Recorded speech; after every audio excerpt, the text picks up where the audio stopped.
I'm Zach Walker, and this is another episode of the DIUx podcast, joined today by Vishaal Hariprasad, one of the original partners in the DIUx 2.0 reboot. V8, thanks for joining us today.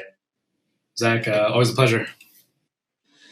So you joined DIUx as a partner for the kickoff of DIUx 2.0 in May 2016.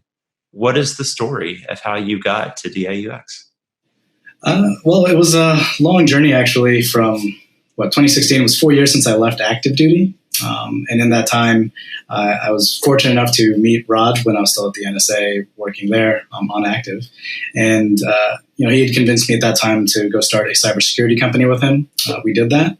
And I got a taste for Silicon Valley the next few years. 2016 came around and Raj was in discussions to come back and help reboot DIU. I'd heard about it back in 2014, 2015. I'd met a few folks earlier on about the innovation operations that were going on at Moffitt, both DIU and other. And it was just fascinating. It was a fascinating space for me. And having been recently active duty as well as recently acquired in the Silicon Valley area, it was a super interesting nexus of recent experiences for me. So when Raj asked, would I be interested in coming back to help him redo DIU, do the 2.0, and especially somebody that could focus in on the cybersecurity and software side of the house, I was super excited to do that. And so that's really how it came to be. I said, if you could actually get the authorities that you think you can, and I don't think you can, by the way, and if we can actually have the efficiencies to make changes and show that demonstration so that it's actually worth everybody's time, then I'm willing to do it. But you only get 1 year of my time. You're not going to get more than that. So if we can't make changes in that 1 year, then I'm probably not the right person for it. And again, show me that you can actually get the right authorities to kick this off and do this right. 2 months later, I didn't think about it. We had that chat 2 months later or a few weeks later, whenever it was, he called me back. He's like, well, V8, you kind of put that challenge to me. Unfortunately for you, I got all these things that you asked for, or that I was already talking about as well. So I was like, well, I guess I got to come do this. So, and that was it. And that led to a lot of the really fun stuff that we did in the next 6 to 8 months while I was there. Yeah, Raj said he had a term sheet that he gave to SecDef to sign, which I don't think anyone actually expect a signature, but then he got it. And that sounds like that's how you got on. That was the term sheet. And there's a few terms in there where I was like, I don't see that ever happening. And that was my active duty hat speaking, or my experiences there. And especially as it related to, modern communication standards, the ability to have Gmail or something that's productive so that we could remain relevant in Silicon Valley speed, and the collaboration and the work that is required for new organizations in this ecosystem. And I think one of the key ones was that waiver authority, especially as it related to internal policies associated with technology and a few other items. And again, I did not think it was going to happen. Of course, in good Raj fashion, that's kind of what he did. He was able to have meaningful discussions and get that term sheet. So when he showed it to me, I didn't believe him at first. The second time he showed it to me, I was like, okay, let's make this happen. Yeah, and being able to use actual commercial technology certainly in 2020 is slowly starting to happen in the DoD, but in 2016 was really unprecedented to use Gmail and Asana, Slack, all of those things. What was your role in helping us get those authorities or waivers? So I basically owned that process. When we first started off, Raj, the partners had a couple of different specialties or areas that they focused on. Raj running the overall operations. I kind of took the operations job, as well as the back office, the IT, setting up the systems to get the first few submissions and the first few operations out the door, which included using commercial technologies. And I still remember to this day, back then, we came up with a couple of ideas. One, entirely focused around the G Suite, the Google Business Apps. That's Gmail plus all Google Drive and others. Asana, Zapier to move things between the various services, and a company called Relate IQ for CRM, which was eventually acquired by Salesforce and now Salesforce IQ. The thought process there was we needed to put all of these Silicon Valley practices, and even just business best practice, not even Silicon Valley, but knowing your customer, knowing your clients, knowing your suppliers, the ability to have meaningful relationships and follow through that is atypical of the federal government to the civilian sector, or at least how the startup world views the federal government at that time. And so my job was to essentially pull these systems in, integrate them, and then get them approved so that we could start using them. And one of the key things came down to the use of Google. At the time, obviously, the system is still very much heavily focused on Microsoft and OWA. And for the unclassified work, we really just wanted to be able to communicate amongst ourselves on the move and within meetings and other areas outside of the building, where you don't have a CAC, where you don't have a laptop, where you don't have all the essentials that you're used to in a desk job. That led to a lot of waiver requirements that went straight up to the DoD CIO's office. And there was a couple of late nights there. We're going back and forth where it finally got to the point, chatting with Raj at Moffitt one day. He's like, look, we got to go to DC. I need you to come with me. We need to go talk to them line item by line item, discuss. It was actually the chief architect for security for the DoD as well. I remember her very well. Just explaining what we were doing and how we were planning to keep it safe. And the return on investment for the mission. And a few weeks later, we were able to get that pushed through. And thankfully, I think, as I know today, DIU is still on Google, which is excellent. Well, it's still a waiver, right? So what's your thought on how Gmail seems to work pretty well for the billions of people that use Gmail, but the DoD seems to think it may not be secure, right? How do you reconcile the multi-trillion-dollar companies' security practices and what the DoD is trying to do? How do we get them in sync? Yeah, that's actually a very solid question. There was one thing I learned in that entire process that I actually empathize with the DoD. Hundreds of billions of dollars a year that they have to spend across the spectrum. And one aspect of it, they were fine with the security side in certain aspects for our use cases. But the issue really came down to standardizing and the bargaining power for the DoD at large with the various organizations that they're dealing with. And it was more of the signal, if every individual organization does their own thing, there is positives there, but they lose that central bargaining power with the larger organizations. And in this case, they were right in the middle, and I didn't know it at the time, right in the middle of discussing a move to the Microsoft cloud or one of the other cloud systems that were out there. And we were very small. I mean, there's only 30 of us at that time, I believe. Very, very small speck in this bigger picture that was going on. So it actually had very, very little to do with security, honestly, and more to do with the bigger picture business impacts that they had.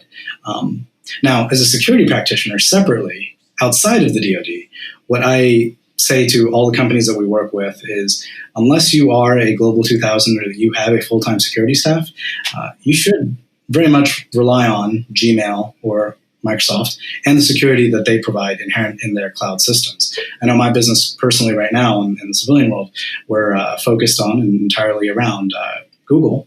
And I personally, on my personal emails as well as my business emails, use their advanced protection program, which the lockdown is wild, but I feel very secure, more so than any other email systems I've ever used. And interestingly enough, it's a DIU time, but YubiKey, I still use this YubiKey that I use for all of my personal and my work emails. A company I met while I was at DIU. So.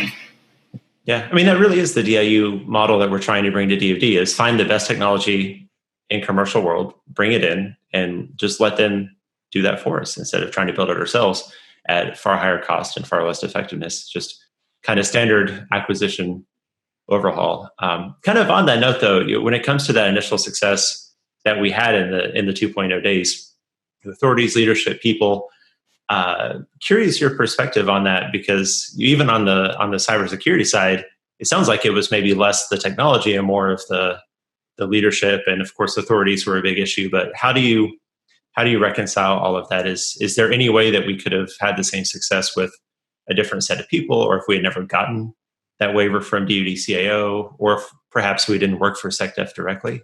How do you think that would have played out? I think the people, the entire organization that we had was unique. I can't say that others would not be successful. I'm sure they would be. The timing might be different, but I think what Raj did extremely well was find a diverse set of skills for that initial partnership that he brought together, along with a term sheet that gave the flexibility for the organization to succeed in a time that matters. I think you can put a lot of very brilliant people together, but without the authorities, you won't be able to get that demonstrated success in the early stages while you still have that honeymoon period, while you're still new, while you're still given that chance to succeed and or fail. And so for me, one of the key things was, well, the two key things, the term sheet that gave us that flexibility. So the waiver authority, the ability to take risks. And then number two was the people around us that whether that was our pathways director or or Trek, our IT guy who was all over the place, or Taj, who literally just did whatever it took to keep the lights on. We had Colonel Odie, we had Matt Goldman, we had a lot of folks that were just, while they were active duty, they were already thinking new thoughts and how we can strongly reapply these new authorities to solve problems that they had not been able to do before. So a combination of both authorities and adaptable individuals. And leadership empowering people to get stuff done regardless of their rank or perhaps their perceived place. And if you could speak to that a little bit, I think you have an interesting story. Yeah, Zach, I think this is fascinating. And, interesting enough, I met you before I met Raj. A lot of people might not know this. I'll start there.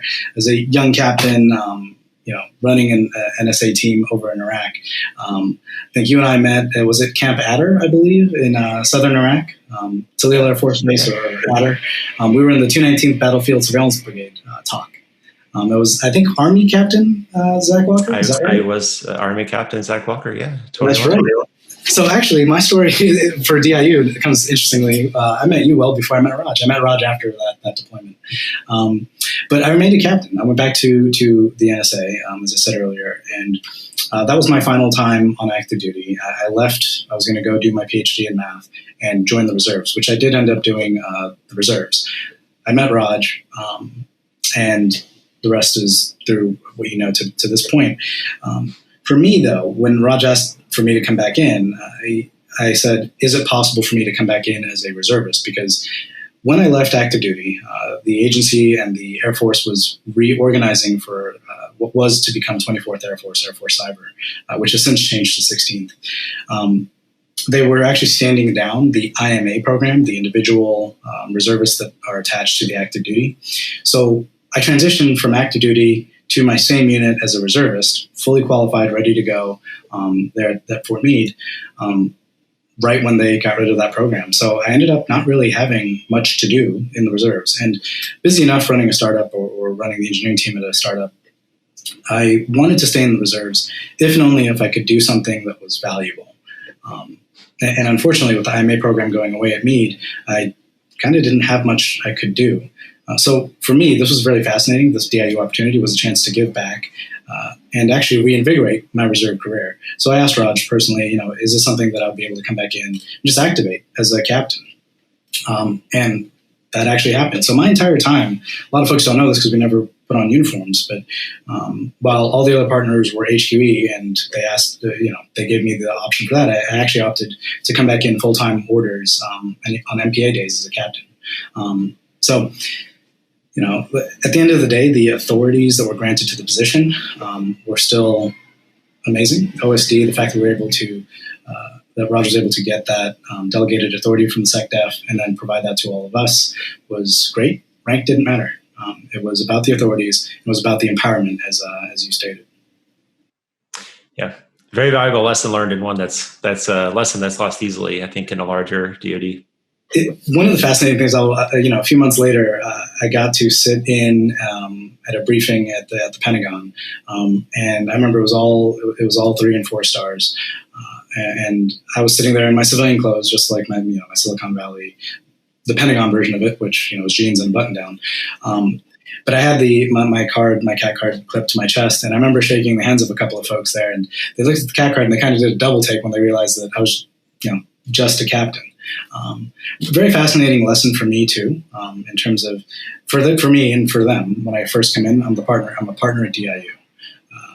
It's only until they see the rank afterwards that any other items come into play. And even now, even to this day, as a reservist now, as I've moved to a different unit, it's fascinating to switch between these worlds where the rank is the first thing that people see, and they start to build out their assumptions and more or less rack and stack you before the meeting ever starts. I still remember that meeting being very poignant to me, where having the partner title but the captain rank in that order was fascinating, and to see that reaction or afterwards. Yeah, well, I mean, it goes back to people, like you said, finding the right people, especially in the early days, that could live in both worlds and go to the Pentagon, be a captain if necessary, but still carry the I guess, represent the organization appropriately. So not everyone could do it, certainly, but it sounds like something you were able to do. You've talked a lot about the technical stuff, but I'd like to ask directly, when you look back at your time, so you had about a year, you said, in DIUx, about 8 years, about a year. What would you say is your biggest achievement or the thing that you're most proud of? I would have to say it's honestly the first production OTA contract, or the largest, which was Tanium at that time. For me, it was all about, and I guess I think about this just from Silicon Valley startup mentality, where you have to demonstrate success early on in a tangible, meaningful way.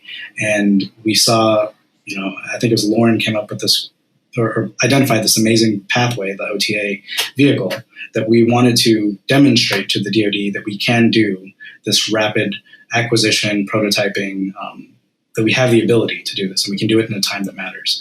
I remember there was a DoD CIO contingent that came to Silicon Valley for a week, not related to us, but we did host them for a kickoff meeting, and then they went to see a lot of the other venture capitalists around the Valley. And later that week, I was chatting with the Army G6 and at one of the DC events right after, and he said, there's a problem that he was trying to solve, which was, how do I get endpoint monitoring for all of my devices across the Army enterprise, right? And I was like, well, there's a couple of solutions that's this problem that's already been solved in the civilian sector by a lot of major Fortune 500 companies, and they use a couple of different commercial solutions to do that. So how about we create a OTA or create a project that we can prototype for you and see if that works. And that led down the path of eventually becoming the OTA contract for Tanium. And to me, it really just showed within a year what we could do, and then what we could scale. And seeing the ramifications that beyond has been excellent. It was just kind of fun to see as a captain, the ability to, by the end of that year, get Tanium to every device, Army device in the CONUS, and then I believe it went worldwide even after I left. Yeah, something a pretty transformative change that happened very quickly in the early days of DIUx. One of the other fun parts was actually you finding when we got back in touch and knowing that there's so much more that has to still be done and so much more opportunities for innovation, especially as it relates to cybersecurity in that area. The Voltron project was another one. There was just a lot of really fun stuff that was happening at DARPA and the Cyber Grand Challenge, and to be a part of that entire ecosystem, but to incubate and to see the success that you have actually done on the Voltron project afterwards. Also, a wonderful accomplishment from my perspective, just to be able to seed that and then step away and watch it bloom. And so, big thanks to you and the DIU team for taking that, running with it, and making it so successful. It was definitely a team effort, and everything that you said is very resonant for me, because when you and I talked in 2016 about coming on for 3 months to work a DIU project that was really exciting, it seemed like an amazing opportunity to do what would become Voltron. But that same idea of finding the right person and getting them in, regardless if they're a major or a colonel or a civilian, it doesn't matter, right? It's who can do the work and who can operate appropriately. It was, so it was a great experience there. Do you have any other stories of your DIUx days that maybe haven't been told? There's one for future DIUers. I think this one's super fun and lighthearted, but one of the highlights, I live in San Francisco. I drive down to Mountain View every day, and it's a long drive. I'd never really had time to make lunch in the mornings, and I would look forward to, and I don't know if he's still there, especially in the COVID times, and I'm not sure if hopefully he'll be back in the future, but there's a food truck guy that was right outside of the RT Jones facility there in Mountain View. This is a small story, but it seemed to be that he was the thing. Everybody would just walk out there at lunch, and more often than not, I got a lot of excellent side meetings, initiatives, kickoffs, banter, just at the picnic benches at the food truck guy right outside of the DIU facility. So, I think there's a lot of these early stage folks that were there for the first year, at the very least, figuring things out. We shared a lot of meals together, and I just kind of wanted to recognize the importance of food truck guy and his picnic benches for what it did for the side chats, the water cooler chats that we were able to have early on at DIU. Well, wherever he is today, probably not doing the same thing because of the COVID world, but big thanks to the food truck guy. And using that as a segue, really looking at the next 5 years of DIU, right? We just hit our 5-year anniversary. The world has changed. DoD's changed. DIU's changed. Putting your private sector and reservist hat back on, you're looking to the future. Do you have any advice for DIU as we look to try and continue to blaze paths in the DoD? Yeah, I would say one, what worked for us back then is not going to, what got us to this point is not necessarily going to get us to the next horizon or the next summit for DIU. The organization we started and the environment that we were in has fundamentally shifted since then. OTAs, nobody really knew what they were. Nobody used them back then. Because of the success of this team, yourself included, over the last few years, everybody knows what OTAs are now, and every service and almost every component has some organization that has an OTA consortium or vehicle now. So it's not a unique proposition to DIU to have that. I think where we need to focus in on is continuing to connect the Silicon Valley, Boston, Austin, the startup and commercial innovation world to the DoD in a manner that they would not think of themselves, or in an integrated manner for the joint fight. And I think that comes into two key things. That's knowing our customers, meaning the DoD units, what they need, what they're looking for, what their fight really is, and combining and helping them understand what the supply is, what's out there that is meaningful in a commercially viable term in the next 12 months to 18 months, and being that fount of knowledge, that transition or clearinghouse for the DoD. At the same time, we can't rely just on being the sole OTA source. So staying ahead of and responsive to our clients and to our suppliers is going to be essential, and that's the hallmark of a good startup company anyways. So, yeah, no, it's great advice. Great advice for DIU moving forward. So our alumni have done some pretty awesome things. Certainly Raj and you and Lisa, many others that we've had a chance to catch up with. Love what you can share with the audience of what you did after DIU, what you're doing now, and any advice for them. Yeah, so after DIU, Raj and Lisa, you chatted about them, but we left. I left early on to go start a cyber insurance company. Going back to my roots at cybersecurity, it was the first company we started after active duty. Wanted to build a company that bridged the gap between cybersecurity and cyber insurance via analytics. So bringing data to the security ecosystem, the insurance ecosystem for cyber. It's been fun. It's been an amazing ride. We've grown the company from now up to 44 people over the past few years. And the COVID pandemic situation for the past few months or this year, honestly, has been a fascinating leadership challenge. Probably the most interesting one I've had out of uniform. But very excited for the future, for where we're headed. Separately, on the reserve side, I've remained a reservist. DIU did a great job of rebooting my reserve career, and it was fascinating for me to see the CVR the DoD CVR and Microsoft Teams capability that came online because of the pandemic. I was actually very fascinated, surprised, and impressed with how easy it is to use. And I still have Teams up right now for my DoD reserve work. And most recently, as of a few weeks ago, I took up a role as the IMA to the Director of Operations for the 90th Cyber Operations Squadron out of Lackland Active Duty Unit. So looking forward to maintaining my service and where possible, still drill for points where helpful for DIU and to be involved in the continued success of this org. Thanks, Zach.